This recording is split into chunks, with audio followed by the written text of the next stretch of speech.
Hello friends, welcome to your channel AK sir. आज UPSC 2022 that is Union Public Service Commission का exam था और अभी second paper जो है वो चल रहा होगा। सेकंड पेपर बाकी है सी सैट का। पेपर वन हो चुका है। पेपर वन को काफ़ी स्टडी किया है। देखिए, one of the toughest exams in UPSC history आप कह सकते हो। अच्छा खासा जो पेपर था ये एकदम लाइक बैक ब्रेकिंग या बोन ब्रेकिंग पेपर एकदम बनाया था इन लोगों ने। और कहीं कहीं पे तो साथ साथ ऑप्शंस भी दिए हैं। हिस्ट्री के भी क्वेश्चंस काफ़ी टफ थे। चलो स्टार्ट करते हैं। यहाँ पर मैं फटाफट देखते हैं। Rapid financing instrument and rapid credit facility related to the provisions of lending by which one of the following. तो इसका वन का जो आंसर हो जाएगा यहाँ पर that will B international monetary fund. देखिए, मैं बाहर हूँ, थोड़ी सी आवाज़ आपको आ सकती है। I am very sorry for that. Question number 3 देखते हैं। यहाँ पर क्वेश्चन नंबर 3 का आंसर हो जाएगा दैट इज़ बी। ठीक है, तो यहाँ पर इसका वन आंसर नहीं होगा, तो इसका आंसर हो जाएगा 2 एंड 3। आगे बढ़ते हैं दूसरे क्वेश्चन की तरफ। दैट इज़ 8 क्वेश्चन देखते हैं। 8 यहाँ पर रहा। Which one of the following situations indirect transfers. तो इसका यहाँ पर आंसर हो जाएगा आपका डी, क्योंकि 1 2 3 सॉरी अपना यहाँ पर ये पूछा क्या गया पहले देख लेते हैं। रेफरेंस टू इंडिया, ठीक है, बेस्ट रिफ्लेक्ट्स, तो इसका आंसर हो जाएगा डी 8 का। आगे बढ़ते हैं दूसरे की तरफ। देखिए, बाहर हो, थोड़ा सा अपने कंफर्ट जोन में नहीं हो तो आप लोग थोड़ा सा बेयर कर लीजिएगा। A bill amending the constitution requires a prior recommendation of the president of India. When a constitution amendment bill is presented to the president, it is obligatory. चलो इतना क्वेश्चंस पढ़कर नहीं सुनाता हूँ मैं। इसमें से कौन सा करेक्ट है वो पूछा गया है 13 में से। तो इसका आंसर हो जाएगा 2 और 3 इसका करेक्ट है, 1 करेक्ट नहीं है। आगे देखेंगे 14 की बात करते हैं। यहाँ पर पॉलिटी और हिस्ट्री के क्वेश्चंस मैंने थोड़े ज़्यादा उठा लिए। 14 की बात करते हैं तो इसका आंसर हो जाएगा ओनली 2 दैट इज़ बी। ठीक है, आगे बढ़ते हैं 15 क्वेश्चन की तरफ। 15 क्वेश्चन यहाँ पर रहा। Exclusive powers of the Lok Sabha. तो ये बेसिक था। लक्ष्मीकांत पॉलिटी भाई आपके लिए बाइबल है, सभी को पता है। यूपीएससी जो बंदा स्टार्ट करता है उसे भी पता है कि लक्ष्मीकांत बुक को अगर आप बार बार डिटेलिंग स्टडी भी करेंगे तो आपका क्वेश्चन यहाँ से अच्छे से निकल जाएगा। 15 की बात करते हैं तो 15 का आंसर हो जाएगा B that is 2 only. Okay, यहाँ पर देखते हैं 16। तो anti defection law in India, ये शेड्यूल 10th के बारे में पूछा है। तो इसको भी थोड़ा अगर आपने स्टडी किया होगा तो आप आराम से इसको लगा ले जा सकते हैं। इसका भी आंसर हो जाएगा बी। मेजरली आंसर मुझे यहाँ पर ये एक दिखाई दिया यूपीएससी के सेट 1 में कि मेजरली आंसर जो है वो बी ही रहा है। ठीक है, सेट 1 चाहे सेट 2 जो भी है। चलो आगे देखते हैं 21 क्वेश्चन की बात करते हैं। देखिए, पेपर अगर कोई कहता है कि केक वॉक था तो बहुत बड़ा मजाक कर रहा है आपके साथ में। पेपर आसान नहीं था, मैं ये आपको सामने से कहता हूँ, जिसने दिया होगा उसको पता भी है। 8-10 क्वेश्चन अगर आप कर ले जा रहे हैं तो it is not a big task, वो सभी को आते हैं। लेकिन एक कट ऑफ तक के पहुँचने के लिए, ठीक है, पेपर जो है वो आपका अच्छा खासा टफ था और cut off day by day गिरती ही जा रही है। तो among the following crops which one of the most anthropogenic source of both the methane and nitrous oxide. ये थोड़ा सा बेसिक क्वेश्चन लगा मुझे। तो ये राइस जो है वो ज़्यादा मीथेन प्रोड्यूस करता है, पैडी फील्ड्स वगैरह आपने देखा होगा। तो 23 का क्वेश्चन देखते हैं। Which one of the following lakes of the West Africa. तो इसका आंसर हो जाएगा बी दैट इज फैगोबीन। ठीक है, आगे देखेंगे 24 गंडीकोट्टा कोनियन। तो ये पेन्नौर रिवर से एसोसिएटेड है। उसके बाद में देखते हैं क्वेश्चन नंबर 26। ओके, तो लेवेंट, लेवेंट कौन सा? लेवेंट में देखो बहुत लोगों ने ना बी लगाया होगा, लेकिन ये रॉन्ग है। ठीक है, मैं सही आंसर बताता हूँ, ईस्टर्न मेडिटेरेनियन शोर्स। अब लेवेंट के बारे में ऐसे आईएस वगैरह ये सब जब मामले चल रहे थे तो उस टाइम पर लेवेंट काफ़ी ज़्यादा बीच में चर्चे में था। तो ये क्वेश्चन वहाँ से उठा के पूछ लिया गया। तो अगर आप करंट अफेयर्स अगर नहीं पढ़ेंगे तो आपके ऐसे आंसर छूटने की बहुत अच्छी संभावना रहती है। चलो आगे देखते हैं 27। Consider the following countries. तो यहाँ पर बॉर्डर्स विद दी अफ़गानिस्तान। तो ये ट्रांसऑक्सियाना के बारे में बेसिकली पूछा है।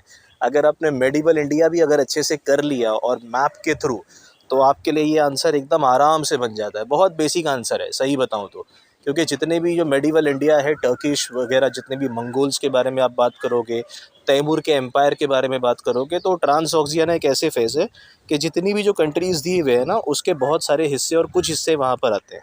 ठीक है, मतलब कुछ कंट्रीज़ ऐसी जैसे मेजरली हिस्से आते हैं। ठीक है, तो ये आंसर बेसिकली एक घुमा फिरा के अच्छा खासा एक नॉर्मल पर्सन जो यूपीएससी की पढ़ाई कर रहा है वो दे सकता है, इसके लिए मैपिंग भी इतना ज़रूरी नहीं है अगर मैं कहूँ तो 27 का आंसर हो जाएगा यहाँ पर 3, 4, 5 ओनली।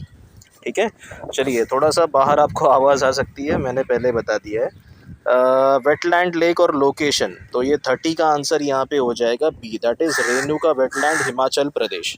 ठीक है, तो यहाँ पर करेक्टली मैच, सॉरी यहाँ पर करेक्टली मैच पूछा है, तो यहाँ पर ओनली 2 पेयर्स इसका आंसर हो जाएगा बी। ओके, चलो 33 की बात करते हैं। ओके, 33 के अंदर जो आंसर हो जाएगा वो हो जाएगा 1 और 3। आप लोग क्वेश्चन देख लीजिए, अदरवाइज़ वीडियो काफ़ी लंबा हो जाएगा। और उसके बाद में 41 की बात करते हैं। 41 क्वेश्चन नंबर कहाँ है, क्लाइमेट एक्शन ट्रैकर। तो क्लाइमेट एक्शन ट्रैकर के बारे में, database created by the coalition of the research organisation, तो ये आपका आंसर हो जाएगा।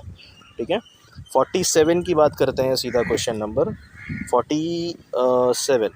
Wait a minute, which of the following is not a bird, तो 47 का आंसर हो जाएगा गोल्डन महासीर। 49 के बारे में बात करेंगे, बायोरॉक टेक्नोलॉजी, तो इसका आंसर हो जाएगा restoration of the damaged coral leaves. ये एनवायरनमेंट से रिलेटेड क्वेश्चन था, लेकिन वो भी इजी टास्क नहीं है, आपको करंट से भी एसोसिएट करना पड़ेगा एनवायरनमेंट, तभी आप यहाँ से क्वेश्चन निकाल सकते हो, अदरवाइज़ केक वॉक नहीं है भाई साहब एग्ज़ाम ये। Miyawaki method is a well known for the, तो यूपीएससी को ऐसे कहा जाता है कि सबसे बड़ा ठग। ठग मतलब जो आपकी ज़िंदगी ठगता है, सीधी सी बात है, वो बैठा ही है वहाँ पर आपको टेस्ट आउट करने के लिए। अगर आप उसके चुनौती पे खड़े नहीं उतरोगे तो फिर आप वहाँ से निकाल दिए जाओगे, एलिमिनेशन राउंड चल रहा है। ठीक है, तो 50 का जो आंसर हो जाएगा ना वो हो जाएगा creation of mini forest in the urban areas. आगे देखते हैं 52 का जो आंसर है, in the medieval India term फनाम रिफर्ड टू, तो ये टर्म फनाम जो है यहाँ पे कॉइन्स को रिलेट किया गया है। 53 की बात करते हैं। क्वेश्चन नंबर 52 का आंसर जो था वो मैंने बता दिया, कॉइन्स है उसका, फनाम का मतलब। 53 के बारे में बात करेंगे। देखो यहाँ पर है ना, बहुत लोगों ने बरिंद्र और जोगेश चंद्र चैटर्जी भी लगाया होगा। जोगेश चंद्र चैटर्जी गदर के टाइम पर आई थिंक छोटे से लाइक उनका जो है बचपना चल रहा होगा, और उसके बाद में यहाँ पर बरिंद्र कुमार घोष जो है वो युगांतर से एसोसिएटेड है, तो इसका आंसर सिर्फ एक ही बचता है, दैट इज़ 3, तो इसका आंसर हो जाएगा डी। 53 का आंसर डी। आगे देखते हैं 55, इंडियन हिस्ट्री कंसिडर। देखो नेति प्रकरण जो है वो बुद्धिज़्म का टेक्स्ट है, अवदान शतक भी बुद्धिस्ट का टेक्स्ट है, तो इसका आंसर हो जाएगा 2 और 4, तो इसका 55 का हो जाएगा बी। ओके, एकदम सटीक आंसर है, और हिस्ट्री के आंसर्स में आपको कोई ऐसे प्रॉब्लम नहीं आएगी। Historical person known as Aryadev Jaina scholar. 56 की बात करें तो आर्यदेव जैना स्कॉलर, ठीक है, मतलब यहाँ पर क्या पूछा है, करेक्टली मैच्ड। दिग्गनाग जो देखो वो तो बुद्धिस्ट स्कॉलर है ही है, सबको पता है। नाथ मुनि भी वैष्णव स्कॉलर है, तो यहाँ पे ये 2 पेयर्स है ना, ये मिलते हैं, तो इसका आंसर हो जाएगा सी। ठीक है, तो 56 का answer that will be C. 57 देखते हैं। देखिए ये बेसिकली क्वेश्चन कैसा था ना, अब सीधे सटीक क्वेश्चन पूछना तो यूपीएससी बंद ही कर दिया है, बहुत रेयरली पूछता है, फैक्ट भी पूछता है ऐसा नहीं है, लेकिन कुछ होते हैं। अब यहाँ पर अगर आपने मंगोल इन्वेजन्स देखा होगा, इसके पहले भी मंगोल इन्वेजन पूछा था, और ये मेजरली जो स्टूडेंट्स हैं ना इसको अवॉइड करते हैं, बेसिकली उनको समझ ही नहीं आता जल्दी, और ये इसके अंदर मैप लेके आपको बहुत अच्छे तरीके से बैठना पड़ता है। अब पहले चंगेज़ के बारे में पूछा था, अब यहाँ पे थोड़ा सा हट के पूछा है। सबसे पहला मंगोल इन्वेजन होते होते बच गया था, चंगेज़ के टाइम पर हुआ नहीं था, सॉरी अल्तमश के टाइम पर, because of the Changez Khan he carried his आर्मीज towards the Indus, और 3 से 6 महीना तक बैठा था। उसके बाद में वो जलालुद्दीन मंगबरनी जो प्रिंस है उसको चेस करते हुए उसको रिटर्न चले गया था। There was some problem in this empire, ठीक है, तो वहाँ पर नहीं हुआ। जलालुद्दीन खिलजी के टाइम पे सबसे पहला नहीं हुआ। बलबन ने भी बहुत ज़्यादा, ठीक है, बलबन ने भी बहुत ज़्यादा है ना यहाँ पर स्ट्रेस आउट किया बलबन के सॉरी मंगोल्स के खिलाफ, तातार के खिलाफ उसने बहुत ज़्यादा फाइट किया है, तो ये रॉन्ग हो गया। अब during the rain of Alauddin Khilji, yes, Alauddin Khilji जब चित्तौड़ पे हमला कर रहा था तो during that period Mongols Delhi में घुस चुके थे। चित्तौड़ का किला छोड़ के उसको दिल्ली की तरफ आना पड़ता है, और निज़ामुद्दीन औलिया को वो अलाउद्दीन ये कहता है कि प्लीज़ प्रे फॉर मी, तो वो प्रे करते हैं, तो फिर वहाँ से दिल्ली की जो सल्तनत में से इनके लाइक मंगोल जो इन्वेडर्स होते हैं वो भाग निकलते हैं, मतलब कुछ प्रॉब्लम हो जाती है। अब देखो ये कोई घटना हुई है, और इसका सीधा सीधा जो है ना reference you will get in the Satish Chandra jail में था एंड ऑल दैट, ऐसी कोई बनी बनाई कहानी नहीं है। अब तीसरा, Mohammad bin Tughlaq temporary lost portions of the north western of his kingdoms to Mongols. Mohammad bin Tughlaq के टाइम पर मंगोल्स एडवांसिंग कर रहे थे, तर्मशरिन, दाऊद वगैरह जिनके नाम थे, जो लीडर्स थे, लेकिन फिर भी यहाँ पर इनको हॉल्ट किया। फिरोज शाह तुगलक के टाइम पे कोई मंगोल एडवांस नहीं हुआ इंडिया में, ठीक है। तो इसका आंसर सीधा है ना, जो करेक्ट है, देखो 2 एकदम करेक्ट है, तो यहाँ पे 2 के साथ में और कोई दिख नहीं रहा है, 1 तो रॉन्ग हो गया, तो ऑब्वियसली बी ही बचा। सिंपल। अगर आपको यहाँ पे 2 अगर पता होते तो आराम से आप यहाँ पे क्वेश्चंस लगा ले जाते, ठीक है। चलिए, थोड़ा सा बाहर हूँ मैं, बेयर करिए, सॉरी फॉर दैट। 58 के बारे में देखेंगे, इंडियन हिस्ट्री, कुलादरन, ठीक है। तो ये पर्शियन कैलीग्राफिस्ट के बारे में कहा गया है, 58। चलो आगे देखते हैं 64 number question. 64 number question, bank boards bureau, ठीक है, ये बीबीबी के बारे में कहा गया है। तो 64 का आंसर यहाँ पे हो जाएगा, that is BBB recommends for the selection of the heads of the public sector banks. अब 66 के बारे में देखेंगे यहाँ पर, एशियन इंफ्रास्ट्रक्चर इन्वेस्टमेंट बैंक, ये सब पूछा है। इंडिया किस में से यहाँ पर ये मेंबर नहीं है, तो 68 का यहाँ पर हो जाएगा डी, ठीक है। 68 का डी, 1 2 3। 66 है यहाँ पर, ये 68, सॉरी मेंटेनिंग प्राइस स्टेबिलिटी, तो यहाँ पर इसका आंसर हो जाएगा 68 का D, that is RBI. Sorry for that, question बराबर से देखा नहीं मैंने, एंड आई वाज आल्सो, थोड़ा सा मुझे ध्यान में आया कि भाई ये क्या बोल रहा हूँ। तो 86 के बारे में बात करते हैं। 86, विच one of the following statements best reflect the issue with the Senkaku islands, okay. अब यहाँ पर 1 2 3 4 डायरेक्टली पूछा है, तो 86 का आंसर हो जाएगा यहाँ पर B. China and Japan engage in maritime disputes over these islands in the East China Sea. ये बहुत ही टाइम से इनके ऊपर प्रॉब्लम चालू है, तो आपको पता होना चाहिए, आपने करंट अफेयर्स देखा होगा। तो 88 का आंसर देखते हैं यहाँ पर, Anatolia Turkey, Amhara Ethiopia, Cabo Delgado Spain, Catalonia Italy. तो कैटलोनियन प्लेटू भी है यहाँ पर, एनाटोलियन प्लेटू भी है यहाँ पर, ये सब रीजन्स हैं, ठीक है। ये बहुत बेसिक है ये भी। तो 88 का यहाँ पे आप आंसर जो है ना, तो इसका आंसर हो जाएगा ओनली 2 पेयर्स। ये कुछ नया मेथड है भाई साहब, ये यूपीएससी ने लेकर आया है, तो अगली बार आप जब प्रिपेयर करेंगे तो ये सब चीज़ें ध्यान में रखें। साथ साथ ऑप्शन भी पूछ लिया था एक क्वेश्चन में यहाँ पर, तो कुछ भी कर सकता है यूपीएससी। हाँ, ऐसे तो कोई लिखा तो नहीं है कि आप 8-10 ऑप्शन या 5-6 ऑप्शन, कितने भी ऑप्शन, कैसे भी आपको क्वेश्चन करना है, दैट्स इट। मेथड नहीं बताया उन्होंने, बस इतना बताया कि एमसीक्यू होगा, ओके। चलो आगे बढ़ते हैं, 91 की बात करते हैं।